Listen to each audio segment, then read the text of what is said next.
નમસ્કાર વિદ્યાર્થી મિત્રો, એજ્યુટેકનો ચેનલમાં આપનું સ્વાગત છે। આજે આપણે ધોરણ 10 વિષય ગણિતમાં પ્રકરણ નંબર 2 જે છે બહુપદીઓ, તેનો સ્વાધ્યાય 2.2 જોવાનું છે, બરોબર। દાખલા નંબર 5 ટી વર્ગ -15, પહેલા તો લખી નાખવી, અહીંયા જે ચલ છે એ ટી છે, તો પી ઓફ ટી બરાબર ટી વર્ગ -15। પી ઓફ ટી ની જગ્યાએ 0 લઈ લેવી તો શું થઈ જાય, ટી વર્ગ -15 બરાબર 0। અહીંથી બે રીતે થાય, એક તો -15 ને જમણી સાઈડ મોકલી દો તો આમ થાય ટી વર્ગ બરાબર 15। પછી આપણે થોડુંક એક વિચારવું પડે, શું વિચારવું પડે કે કઈ સંખ્યાનો વર્ગ 15 થાય। ટી એટલે કોક સંખ્યા જેનો વર્ગ 15 થાય, થોડુંક વિચારવું પડે। તો 4 નો વર્ગ 16 થઈ જાય, 3 નો વર્ગ 9 થઈ જાય, તો એમ વિચારવા જાવ તો ન ખબર પડે કઈ સંખ્યાનો વર્ગ 15 થાય। તો હવે આમ વિચારવું પડે, વર્ગમૂળમાં 15 હોય એનો વર્ગ કરો ને તો 15 થાય। થોડુંક અઘરું છે વિચારવું। વર્ગમૂળ કેન્સલ થાય તો શું વધ્યું 15, તો વર્ગમૂળમાં 15 નો વર્ગ 15 થાય। આ સિવાય માઇનસ વર્ગમૂળમાં 15 એનો વર્ગ 15 થાય। અઘરું છે બરોબર, પણ વિચારવું પડે। એક તો આ રીતે, એ સિવાય આપણે શું વિચારી શકવી, એ સિવાય આપણે એક અહીંયા નિત્યસમ જે છે એનો ઉપયોગ કરીને આ દાખલો ગણી શકવી। કયો નિત્યસમ? નિત્યસમ હું એક નીચે અહીંયા લખું છું, નિત્યસમ છે a વર્ગ, અહીંયા a અને b આપણે આવે છે ને, તો a b રહેવા દો, અહીંયા x અને y લખવી, x વર્ગ માઇનસ y વર્ગ, અથવા હા અહીંયા t છે ને ચલ એટલે x વાળું લખવી, x વર્ગ માઇનસ y વર્ગ। આવું હોય તો પહેલા કાઉન્સમાં x માઇનસ y આવે, બીજા કાઉન્સમાં x પ્લસ y આવે। પહેલા પ્લસ લખો તો પછી માઇનસ વાળો કાઉન્સ લખાય, આગળ પાછળ લખી શકાય એને, બરોબર, કાઉન્સને। આનો ઉપયોગ કરવાનો છે। પહેલા પદનો વર્ગ, આને આપણે એમ બોલશું, x અને y નહીં બોલવી, પહેલું પદ અને બીજું પદ એમ બોલશું। પહેલા પદનો વર્ગ, પછી ફરજિયાત માઇનસ અને બીજા પદનો વર્ગ, પહેલા પદનો વર્ગ પછી ફરજિયાત માઇનસ અને બીજા પદનો વર્ગ। આવું જ્યારે આપ્યું હોય તો એના બરાબર આપણે શું લખી શકવી, પહેલું પદ માઇનસ બીજું પદ, પછી પાછા બીજા કાઉન્સમાં પહેલું પદ પ્લસ બીજું પદ, પહેલું માઇનસ બીજું અને પહેલું પ્લસ બીજું, આવું લખી શકવી। ક્યારે? પહેલા પદનો વર્ગ માઇનસ બીજા પદનો વર્ગ આપ્યો હોય તો, અહીંયા પ્લસ હોય તો નહીં, માઇનસ જ ફરજિયાત હોવો જોઈએ। તો જો અહીંયા પહેલા પદનો વર્ગ છે, માઇનસ છે, બીજા પદનો વર્ગ નથી, અહીંયા વર્ગ નથી, ખાલી એટલું નડે છે, તો અહીંયા આપણે વર્ગ લાવવો પડે। તો ફરી વાર અહીંયા વિચારવું પડે કે કોનો વર્ગ 15 થાય એવી સંખ્યા અહીંયા મુકાય, બરોબર। હમણાં આવું હોત કે ટી વર્ગ -16 તો બહુ હેલું હતું। કઈ રીતે? આ ટી વર્ગ એમના માઇનસ કોનો વર્ગ 16 થાય, 4 નો વર્ગ 16 થાય, થઈ ગયું। પહેલા પદનો વર્ગ માઇનસ બીજા પદનો વર્ગ થઈ ગયો। આના બરાબર શું આવે, પહેલું પદ માઇનસ બીજું પદ અને પહેલું પદ પ્લસ બીજું પદ, આપણા બે ભાગ તો પડી ગયા આમ, પછી બરાબર 0 આવે, 0 અલગ અલગ આપો, ટી બરાબર 4 થાય, ટી બરાબર -4 થાય, તો સરળતાથી જવાબ આવે। પણ અહીંયા એવી સંખ્યા આપી છે જેનું વર્ગમૂળ નીકળતું નથી, મતલબ પૂર્ણ વર્ગ સંખ્યા નથી, ત્યારે શું કરવું, ત્યારે ખાસ યાદ રાખજો, જ્યારે પૂર્ણ વર્ગ સંખ્યા આપી હોય તો સરળ છે, જેમ અહીંયા હતું હમણાં ઉદાહરણ આપ્યું તેમ।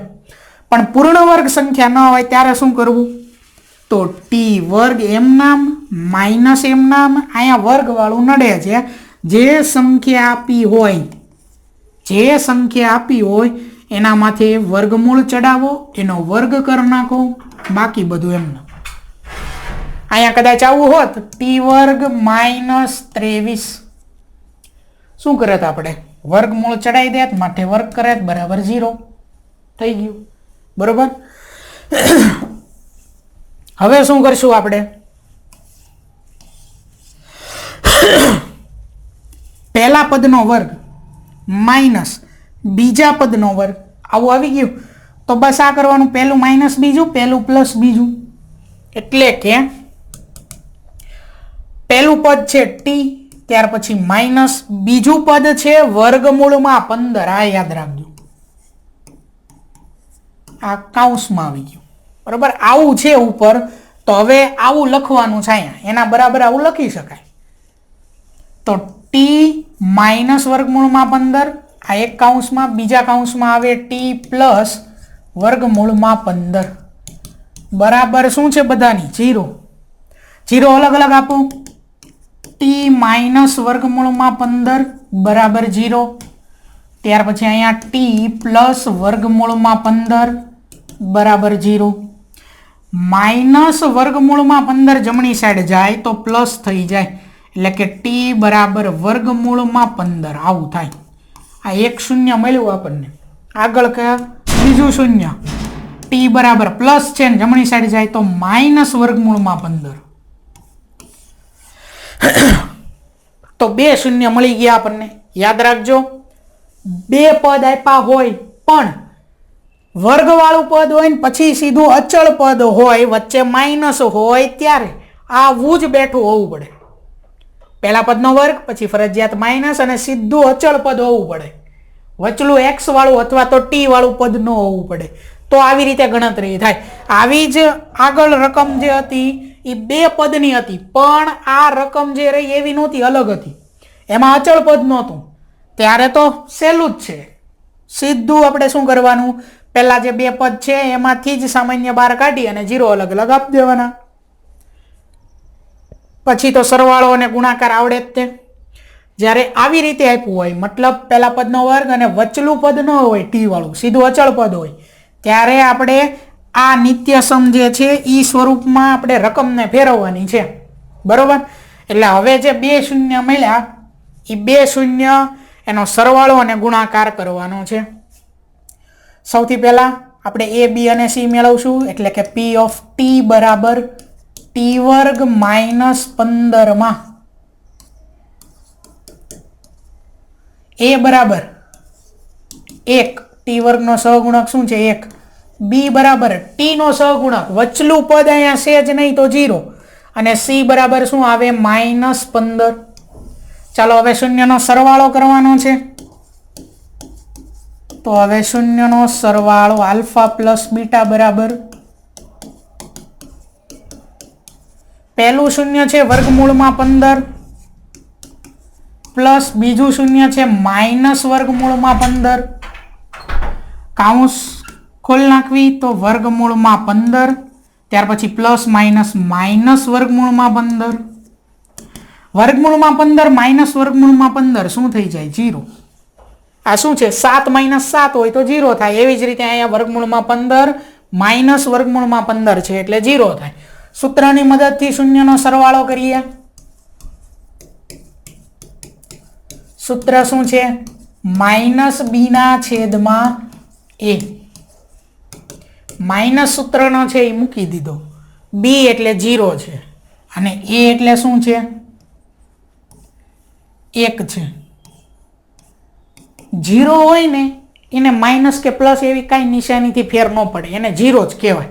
એટલે આ હકીકતમાં 0 ના છેદમાં 1 છે ને 0 ના છેદમાં કાંઈ પણ હોય શું થઈ જાય 0, બરોબર. આ પદ કદાચ ન લખો જ ચાલે, આ પદ તમે ન લખો જ ચાલે, બરોબર. ડાયરેક્ટ તમે 0 ના માઇનસ પછી 0 ના છેદમાં 1 સીધું 0. તો શૂન્યનો સરવાળો મળે છે 0. શૂન્યનો ગુણાકાર કરીએ.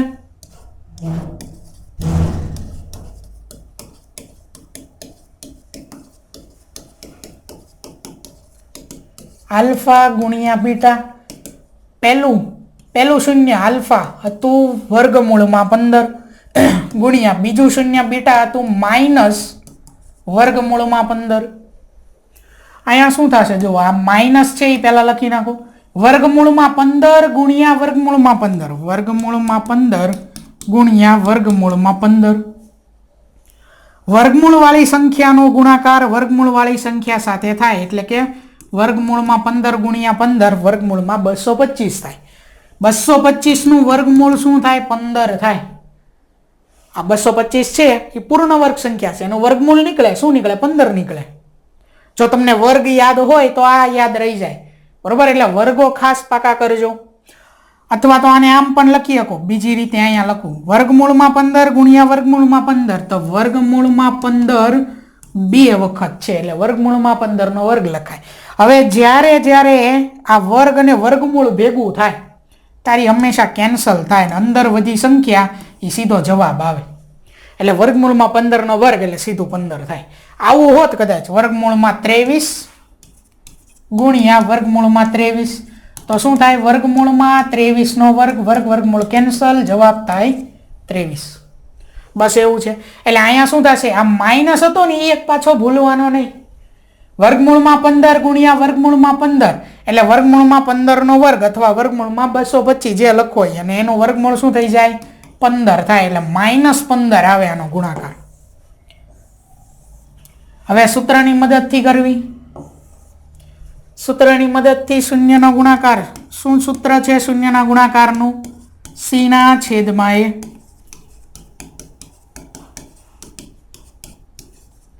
કિંમત મૂકવાની છે c અને a ની. c ની કિંમત છે -15, a ની કિંમત છે 1 એટલે -15 ના છેદમાં 1 અને -15 ના છેદમાં 1 એટલે શું થઈ જાય?